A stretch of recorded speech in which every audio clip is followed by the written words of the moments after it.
Bien, nous allons donc reprendre nos travaux avec l'intervention d'Isabelle Bongarchin sur les principales évolutions du droit des passagers ferroviaires. Bonjour Isabelle. Merci Monsieur le Président. Alors, contrairement à la coutume, je ne vais pas commencer par des remerciements, même si j'ai remercié avec plaisir Christophe, mais par des regrets de ne pas être avec vous aujourd'hui, du moins en présentiel. Alors, regret que vous n'allez pas partager, parce qu'il s'avère que depuis le début de la semaine, j'ai été frappée par le virus dont le nom est célèbre aujourd'hui, et que de ce fait-là, je ne suis pas d'une compagnie très, très agréable. J'espère que ma voix et j'espère également que mon esprit arrivera à rester, si ce n'est serein, mais à peu près cohérent, parce que j'ai encore un petit peu de fièvre. Donc, regret pour moi, mais soyez heureux. Pour moi, je ne vous transmettrai pas cet horrible virus qui commence à circuler. On parlait de circulation, celui-ci circule très vite et très très bien. Je vous le précise. Regret et puis donc excuse pour cette distance et puis pour cette voix quelque peu chevrotante. Je vais essayer de faire au mieux. Je ne sais pas le temps qui m'a été imparti, on ne m'a rien dit pour l'instant et je suis certaine que le président ne pourra pas me faire passer un petit papier pour me perturber, donc je me sens libre de parler autant que je veux jusqu'à ce que Christophe veuille bien m'interrompre. Disons midi moins 10. Disons midi moins 10. Quelques mots sur mes regrets qui est de ne pas être avec ma famille transportiste. Je crois que le mot a été utilisé, mais ils le savent aussi bien que moi. Donc, je vais commencer et cela a été dit, on pouvait espérer, après la crise liée à la pandémie, Covid-19, et aux déclarations de la commissaire européenne en charge des transports de janvier 2020, que le règlement du 11 février 2004, aérien, dont on a débattu longuement ce matin, pourrait enfin être refondu. Alors, c'est pour bientôt, je l'ai entendu, mais en fait, l'année 2021, correspondant à l'année européenne du rail, c'est donc logiquement le règlement 1371-2007 qui a fait l'objet d'une refonte, écrivait mon collègue et très cher ami Jérémy Eman dans notre chronique annuelle de droit des transports, par ailleurs organisateur de cette belle manifestation et qui m'a fait l'honneur de m'y convier. Donc, adopté le 29 avril 2021, organisateur de cette belle manifestation et qui m'a fait l'honneur de m'y convier, le 11782, sur les droits et obligations des voyageurs. Alors, quelques mots sur cette notion d'obligation, parce que si vous lisez le règlement seulement, il n'y a pas d'obligation. Donc, je ne sais pas si ça rassurera les voyageurs ou pas, mais il n'y a pas d'obligation. En réalité, ce sont dans les annexes, dont je reparlerai ultérieurement, que l'on va trouver quelques obligations. En tout état de cause, c'est un règlement sur les droits et obligations des voyageurs ferroviaires et qui est donc applicable depuis le 7 juin 2023, sauf pour une disposition concernant les emplacements pour bicyclettes. Alors, avant d'évoquer les modifications apportées par cette réforme, puisqu'effectivement, à la différence de mes collègues, moi, j'ai pas une démarche prospective, puisque le règlement a été refondu, c'est le premier.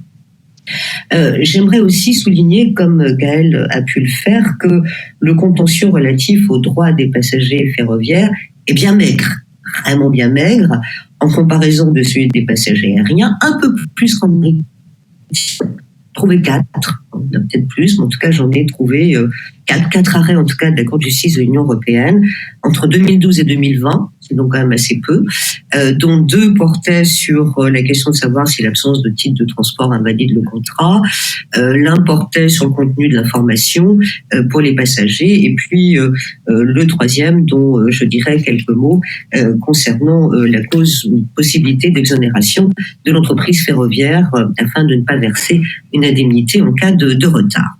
Alors, ce constat pourrait être surprenant, me semble-t-il, alors que l'Union européenne dispose d'un réseau ferré particulièrement développé. Je ne sais pas si vous êtes venu en train ou en avion, mais en tout cas en France aussi, mais en Europe également, et que les voyages en train sont tout autant, si ce n'est plus que ceux en aéronef, sujets au retard et annulation. Alors, plusieurs explications peuvent être avancées, parmi lesquelles bien plus faible que pour les passagers aériens, rendant, à mon avis, l'enjeu financier de la réclamation bien peu attractif. Il y a d'autres explications, mais celle-ci me paraît assez plausible. Il semblerait également, alors dis-moi si l'on se réfère au contrôle exercé par la DGCCRF en 2022 à l'encontre de 3 principales entreprises du secteur ferroviaire, que dans l'ensemble, les dispositions du règlement de 2007 à l'époque sont correctement appliquées. Donc, tout va bien. Notons toutefois que le rapport annuel 2023, Médiation SNCF Voyageurs, montre une très forte augmentation des réclamations commerciales de plus de 36%. Mais les raisons en sont, peut-on lire dans ce fameux rapport, une fréquentation plus importante des trains, peut-être pour des raisons écologiques, je ne sais, et surtout une meilleure connaissance par les voyageurs de la médiation.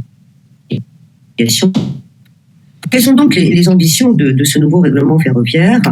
Au-delà des acquis de la législation de 2007, il s'agit de renforcer évidemment sensiblement les droits des passagers ferroviaires déjà existants, de faire en sorte que les besoins des personnes handicapées et à mobilité réduite soient mieux satisfaits et, dans un contexte d'urgence climatique, d'encourager davantage les voyages en train.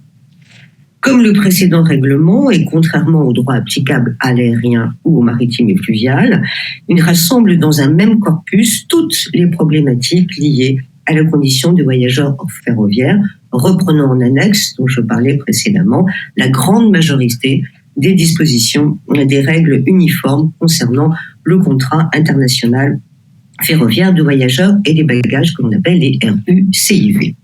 Ce qui est, à mon sens, louable en termes d'accessibilité du droit. Alors, il s'applique à toute l'Union, donc aux services internationaux et intérieurs, grandes lignes, assurés par une ou plusieurs entreprises ferroviaires ayant obtenu une licence conformément à la directive 2012-34. Il s'applique dans son intégralité aux trajets internationaux et aux services intérieurs dits grandes lignes, et il s'applique encore partiellement pour les services ferroviaires urbains, suburbains et régionaux. Alors, ces derniers, comme précédemment, et comme finalement le président m'accorde assez peu de temps, j'irai vite sur ce point. Donc, ces derniers services sont quand même assujettis à un socle de règles impératives. Et simplement, ce que je tiens à souligner, c'est que le nouveau règlement a augmenté le nombre de dispositions. Donc, il y a aujourd'hui moins d'exemptions, même pour les services urbains, suburbains et régionaux, et que cet amenuisement du périmètre des exemptions est, à mon sens, une avancée significative de choix d'ailleurs accordé à l'information dont on sait l'importance, ça a été rappelé par Xavier Delpech, et cette information d'ailleurs est donnée quelle que soit la période de la relation contractuelle. Donc un focus assez important aussi sur cette dernière. En revanche, les seuils d'indemnisation en matière de retard prévus par le règlement de 2007 ont été maintenus. Alors, je rappellerai qu'il s'agit de 25% du prix du billet, 25% du prix du billet, pour un retard compris entre 60 et 119 minutes, et 50% pour un retard de 120 minutes ou plus, lorsque le retard n'a pas donné lieu au remboursement du coût conformément à l'article 18 du règlement.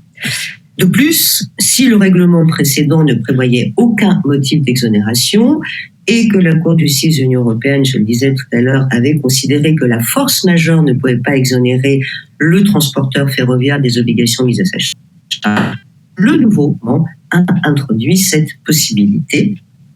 Et prenant en compte sans doute les événements récents, les entreprises ferroviaires ne sont désormais plus tenues de verser une indemnité financière pour des retards, des correspondances manquées ou des annulations, résultant de circonstances exceptionnelles, on en a beaucoup parlé ce matin, extérieures à l'exploitation ferroviaire, nous dit-on, mais avec des exemples, tels qu'une pandémie, ou des conditions climatiques extrêmes, ou encore une catastrophe naturelle majeure, à la condition cependant que l'entreprise ferroviaire n'ait pas pu éviter les conséquences malgré toutes les précautions qu'elle a pu prendre. Autre cause d'exonération, la faute du passager. Et troisième cause d'exonération, le comportement d'un tiers, mais là, à la condition également que l'entreprise ferroviaire, bien qu'elle ait fait preuve de toutes les diligences requises, eh bien, elle n'a pas pu éviter les conséquences de cette intervention. Et d'accord, on nous donne des exemples. La présence de personnes sur la voie ferrée, le vol de câbles, les urgences à bord du train, les activités de maintien de l'ordre, de sabotage ou le terrorisme. Notons également, et c'est toujours dans la disposition, que les grèves du personnel de l'entreprise ferroviaire, les actes ou omissions d'autres entreprises exploitant la même infrastructure ferroviaire et les actes ou omissions des gestionnaires d'infrastructures comme des gestionnaires de gare ne sont pas couverts par la dérogation.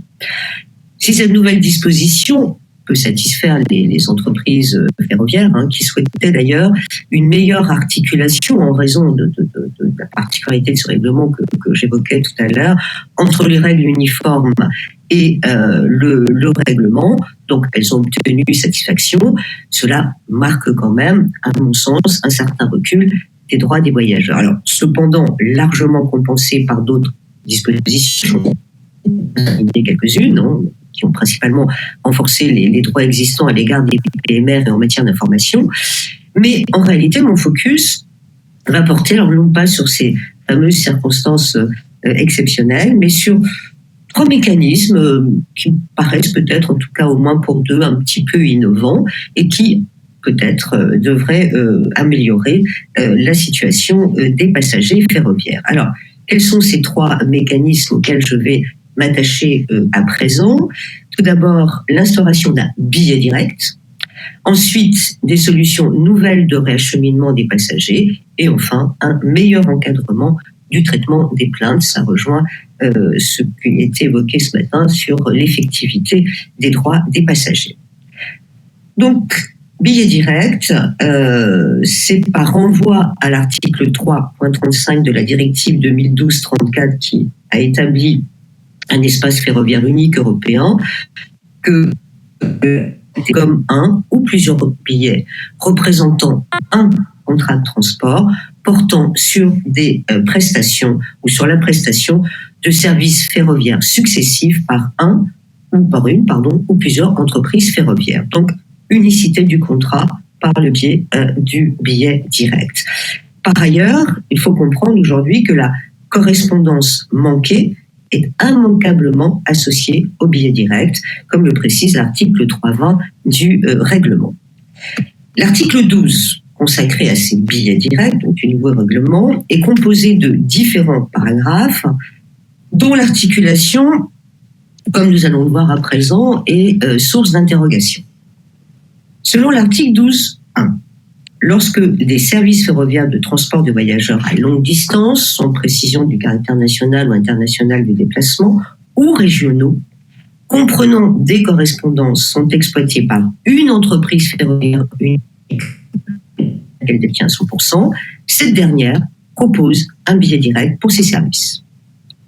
Pour les autres services, les entreprises ferroviaires s'efforcent, dans la mesure du raisonnable, le mot raisonnable apparaît très très souvent dans le règlement, c'est un mot très prisé des entreprises ferroviaires, dans la mesure du raisonnable, de proposer des billets directs et donc à cette fin coopèrent entre elles. La vente de ce type de billets semble donc seulement imposée aux entreprises ferroviaires et aux filiales qu'elle détient à 100%, à la condition bien sûr qu'elle propose donc un transport longue distance avec des correspondances.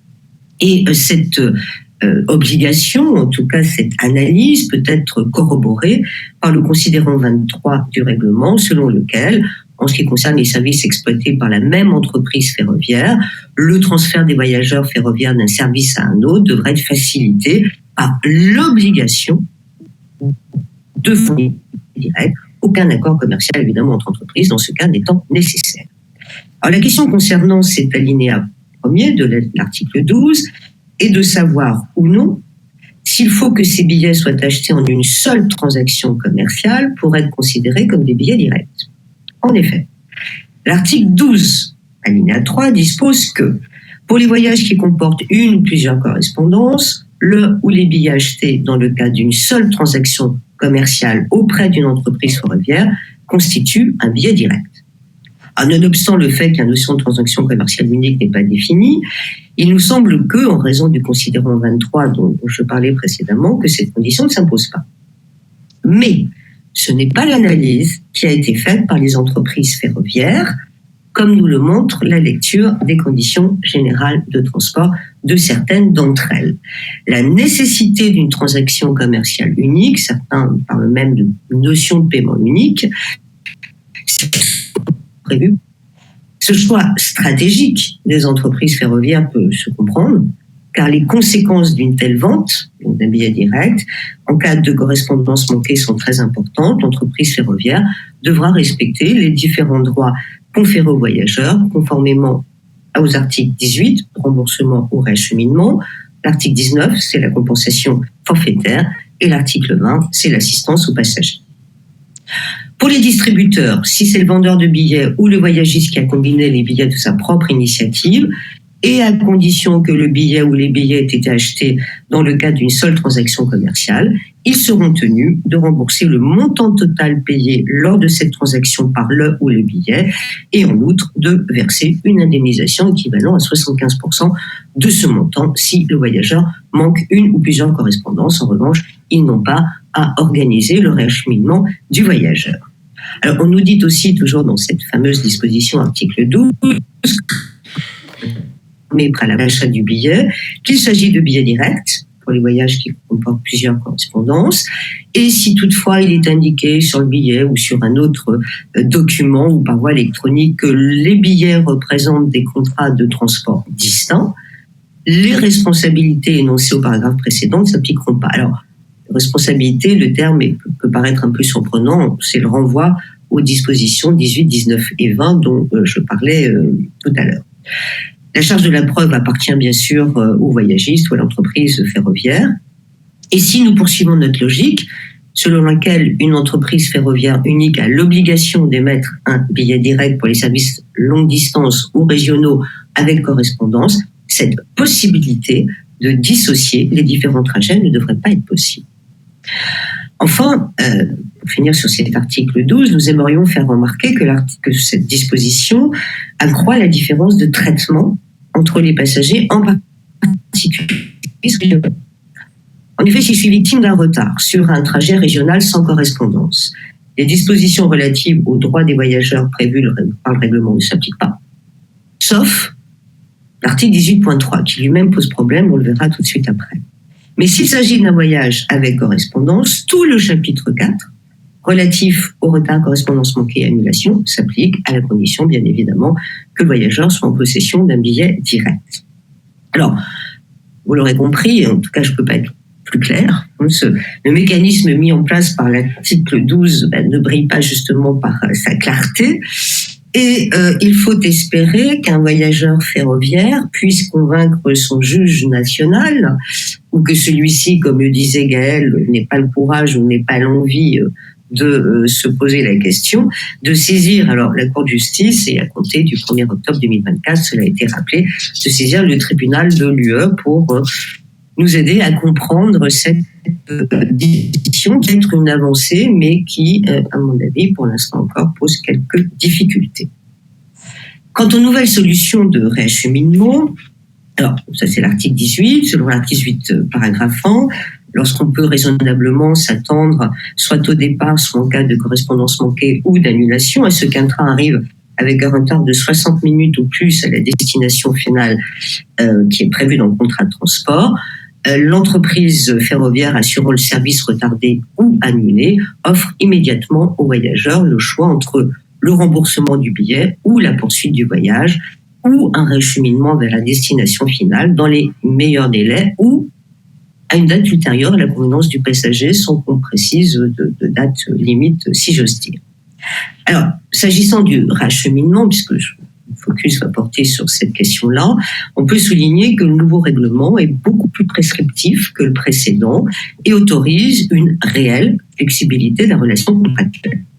Si l'article 18.2 prévoit que si le réacheminement est organisé par la même entreprise ou une autre chargée d'effectuer, cela ne doit pas générer des coûts supplémentaires pour le voyageur, lui éviter, encore une fois, dans la mesure du raisonnable, des correspondances supplémentaires, limiter autant que possible le temps de réacheminement et ne doit pas entraîner un déclassement du voyageur, sauf en l'absence d'alternative.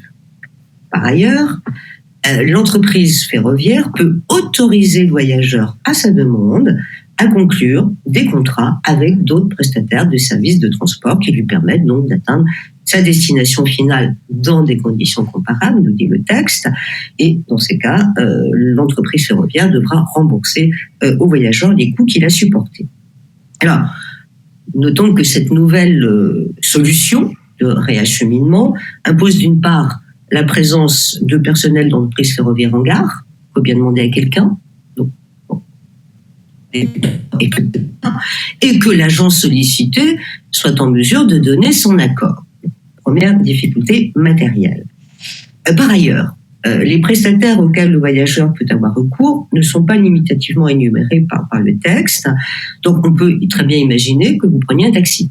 En tout cas, que le voyageur puisse prendre un taxi. Mais dans ce cas, la condition de voyage est-elle comparable, puisque le texte exige une forme de comparaison.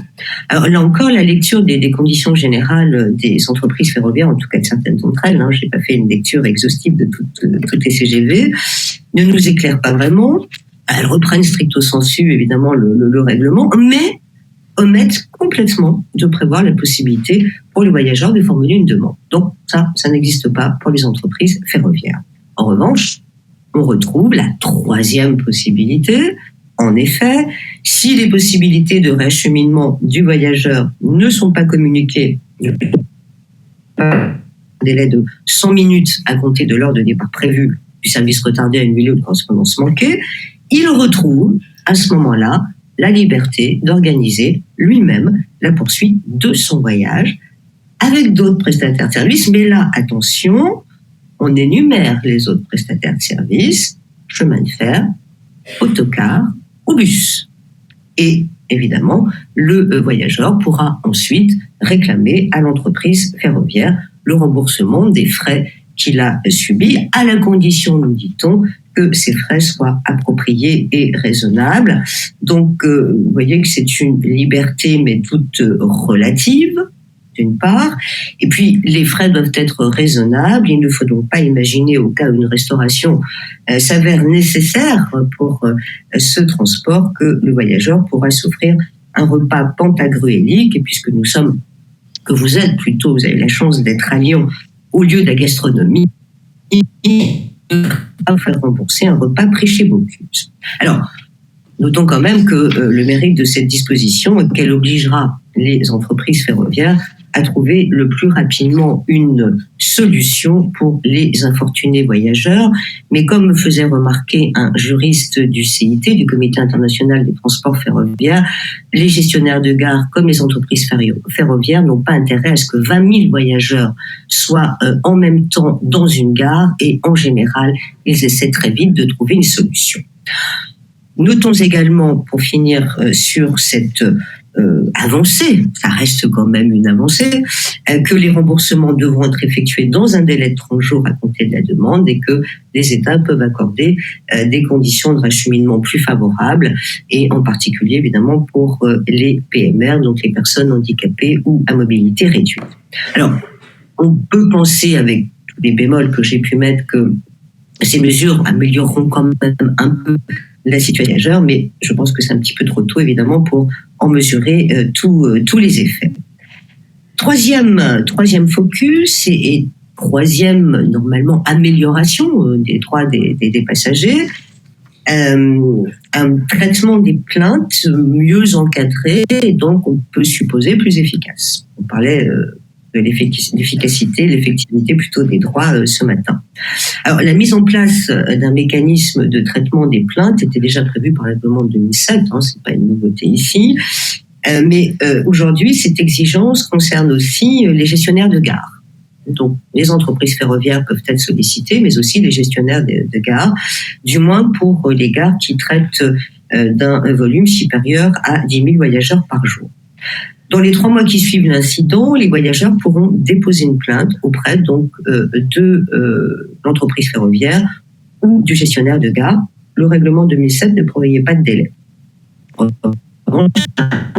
Ou de l'entreprise ferroviaire doit toujours être donné dans les 3 mois à compter de la réception de la plainte.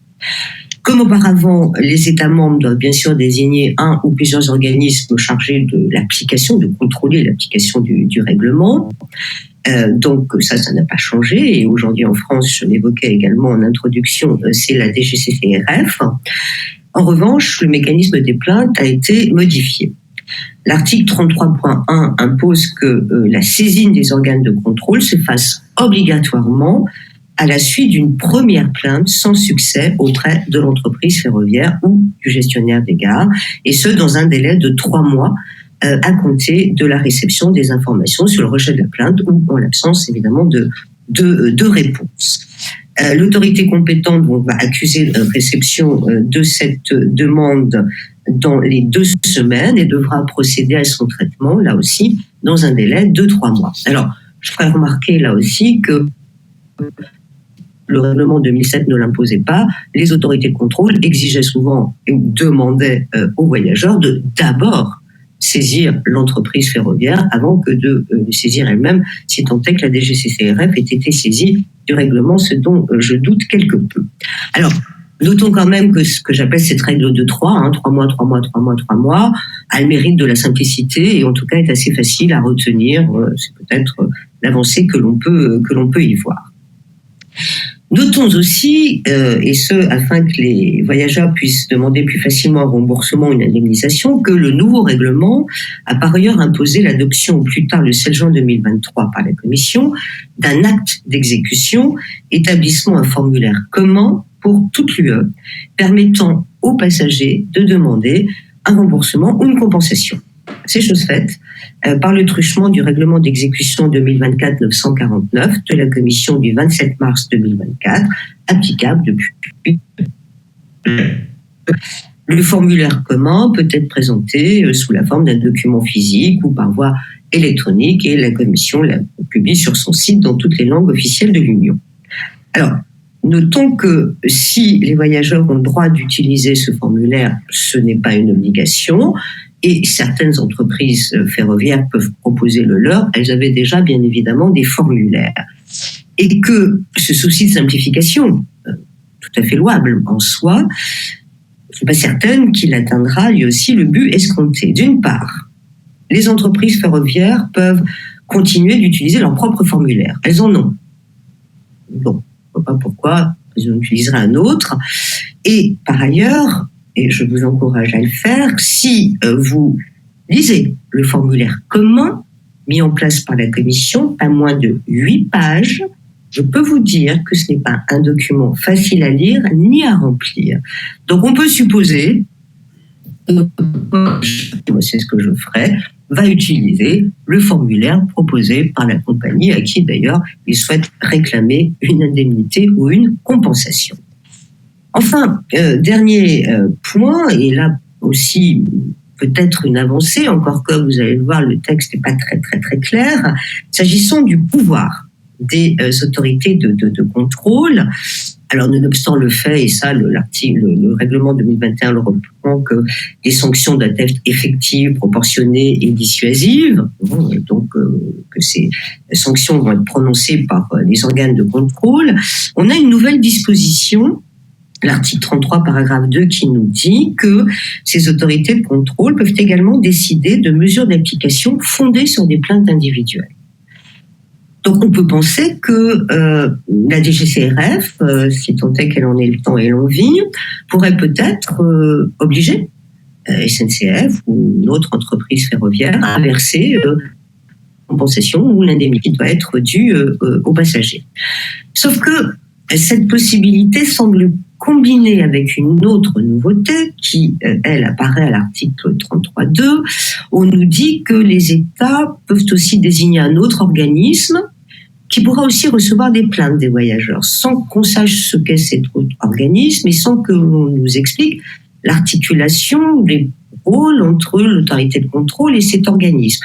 Et pourquoi je précise ce point ? Parce que si je reviens à cet élargissement a priori du pouvoir des NEB, des autorités de contrôle, si on se réfère à l'article 33.2, on nous dit que dans l'accomplissement de leurs fonctions, les organismes nationaux tiennent compte des informations transmises par l'autre organisme et que c'est sur transmission des plaintes individuelles de ce dernier que l'organe national peut prendre des mesures individuelles. Donc ici, il semblerait qu'il y ait une condition. Mais tout ceci n'est pas très clair et alors, je ne m'ont pas aidé, mais j'ai interrogé plusieurs juristes, là encore du CIT, et pour l'instant, tout le monde me dit, c'est pas très clair. Et ce que l'on peut dire, pour le moins, c'est que ce texte va être interprété très différemment selon les États et surtout selon les organes de contrôle, ce qui, immanquablement, évidemment, va entraîner des traitements différenciés de passagers. Alors, j'aimerais encore 2-3 choses à vous dire, mais je vois qu'il est déjà 11h59 et que j'ai largement dépassé le temps qui m'avait été gentiment donné par notre président. Donc, je vais simplement dire quelques mots de conclusion. Pour conclure, donc ce nouveau règlement, il donne, pour reprendre le mot d'un auteur, un coup de jeune à l'ancien, quand même, est un petit peu critique, mais quand même des points d'amélioration, qu'il améliore sensiblement les droits des voyageurs ferroviaires. Vous l'aurez compris, il reste encore qui mériterait des éclaircissements. Donc, je ne suis pas certaine du tout qu'il puisse servir de modèle pour éventuelle refonte des autres règlements. Et ce d'autant, et Gaël l'a dit, la Cour de justice de l'Union européenne l'a dit également, je crois que les modes ne sont pas comparables. C'est pourquoi d'ailleurs on a des règlements distants. Et puis je voudrais aussi ajouter une chose, c'est que il me semble quand même, et ça on pourra éventuellement débattre, que le passager ferroviaire est moins vulnérable que le passager aérien, me semble-t-il, voire même maritime ou peut-être fluvial.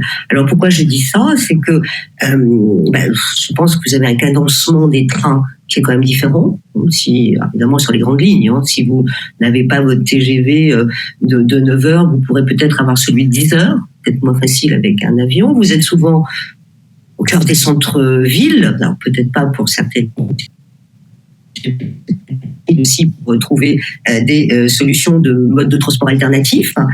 Et puis surtout, les billets de transport ferroviaire sont pour la plupart remboursables et modifiables, ce qui, me semble-t-il, n'est pas le cas des billets d'avion. Donc tout ça pour dire que je ne suis pas certaine que l'on puisse, même si évidemment tous ces pauvres passagers subissent, et c'est jamais agréable de subir un retard ou une annulation, il me semble que la situation n'est pas tout à fait comparable. Je vous remercie pour votre attention et m'excuse encore pour une voix quelque peu hachée. J'ai l'impression un décalage également dans le son et dans l'image. Merci beaucoup.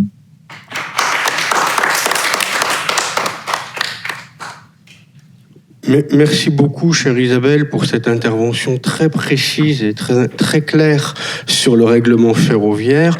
Et bon, je me permets de te rassurer, tu ne nous l'aurais pas dit, on n'aurait pas vu que tu avais attrapé un truc. Voilà. Donc, vraiment, ton intervention était parfaite. Si l'on prend la question des principes, merci d'avoir évoqué la question du raisonnable. Parce qu'on a déjà parlé du principe d'effectivité, on a parlé du principe d'égalité de traitement. Le principe du raisonnable, c'est un autre principe qui guide le droit européen. Le transporteur prend les mesures raisonnables, le passager a droit à une assistance à condition qu'il soit raisonnable dans ses demandes, et même l'interprétation de la Cour de justice est censée être raisonnable également. Si l'on prend le règlement ferroviaire, on sait que le règlement ferroviaire succède au règlement de 2007 qui était assez porteur d'espoir. Et si j'ai bien compris ce que ton intervention, dans le nouveau règlement, on doit noter deux choses. Une extension du champ d'application du règlement, qui donc maintenant, alors j'espère que je ne déforme pas tes propos, que je ne me trompe pas, mais par exemple, des entreprises comme la RATP étaient exonérées parce qu'elles n'avaient pas la licence d'entreprise ferroviaire. Donc je pense que maintenant, A priori, elle ne le serait plus. En revanche, une autre chose importante à noter, c'est la question du traitement des plaintes. Et l'on voit ici la question de l'effectivité. En revanche, on dirait qu'il y a une extension du champ d'application, mais une réduction, je crois que tu as utilisé ce mot, du droit des passagers. Un des exemples, c'est que la force majeure, par exemple, n'était pas une cause d'exonération du transporteur, qui devait quand même rembourser le billet, et la Cour de justice avait interdit les clauses de force majeure dans les contrats. Et si l'on comprend bien, la force majeure, effectivement, n'est toujours pas requise, mais les circonstances extraordinaires interviennent maintenant dans le règlement ferroviaire alors qu'elles ne l'étaient pas auparavant. Est-ce que je me trompe ? Non, tu as tout à fait raison, mais l'exemple que tu donnes permet de comprendre que tous ces règlements, mais ça je dis plutôt à l'adresse des étudiants qui sont présents, c'est une question de discussion, de compromis. C'est-à-dire que les entreprises ferroviaires qui ont un sacré pouvoir et un sacré lobby auprès de la commission, on dit bon, on accepte l'article 12, ce fameux billet direct qui pose quand même problème et qui là peut engendrer quelques, si ce n'est difficultés, mais en tout cas améliore la situation des passagers et peut avoir un coût plus important pour les entreprises ferroviaires. On accepte l'article 12 en contrepartie, cause d'exonération. Donc, alors évidemment, on ne voit pas apparaître dans les ouvrages et ça reste entre nous, même si je crois que nous sommes enregistrés sur YouTube, mais c'est vraiment le résultat d'un... Donc, on accepte ça, mais en contrepartie, vous acceptez l'article 12 parce qu'il faut savoir que les compagnies ferroviaires étaient farouchement opposées à la mise en place de billets directs avec des effets que j'ai rapidement énoncés tout à l'heure. Mais tu as tout à fait compris, donc effectivement, c'est un certain recul à l'égard des droits des passagers, puisque la Cour de justice avait été très très claire sur cette question en disant, avec des arguments classiques, le mécanisme de compensation mis en place par le règlement de 2007 à l'époque ne correspond pas à l'indemnisation prévue par les russives, puisqu'effectivement, dans le cadre des russives, la force majeure est une cause d'exonération en matière de retard. Donc elle avait bien rappeler cette distinction. Et puis elle avait aussi, puisque un autre argument qui était évoqué par les entreprises ferroviaires, qui était de dire dans les autres règlements c'est possible, pourquoi pas nous? On parlait tout à l'heure des éléments de comparaison, et là la Cour de justice avait dit ce qui a été clé, les modes de transport ne sont pas comparables, ce qui explique d'ailleurs qu'il y ait un règlement par mode. Mais tu as tout à fait compris. Je crois. Merci beaucoup. Je crois que nous pouvons applaudir Isabelle, s'il vous plaît.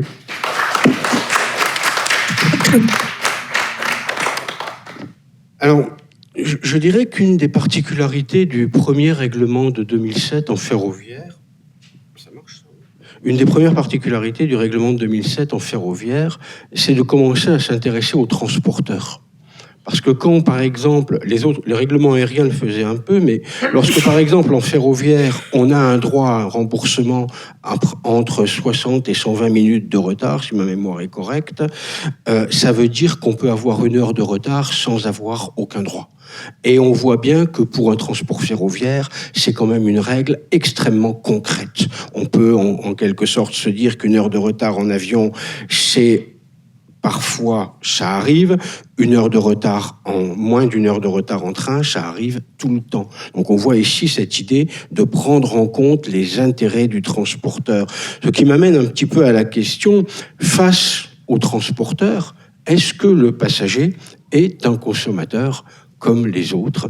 Et donc, vous aurez compris qu'en remerciant de nouveau l'ensemble des participants, je me permets de passer au thème de la table ronde. Le passager est-il un consommateur comme les autres?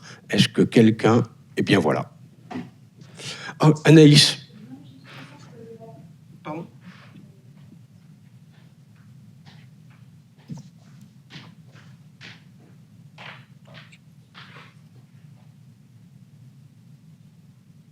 Merci beaucoup, monsieur Christophe. Ça va marcher. Merci beaucoup, chère Isabelle, également de cette intervention. Je confirme ce que t'as dit, Christophe. Si tu ne nous l'avais pas dit, nous n'aurions pas su que tu étais quelque peu empêché. Mais je crains surtout la suite de l'intervention au vu de l'énergie que tu as dépensée pour nous livrer cette analyse. Il va falloir bien te reposer tout à l'heure et tu es donc naturellement, si tu le souhaites, exempté de l'après-midi, d'autant plus que j'interviendrai, donc c'est tout à fait dispensable.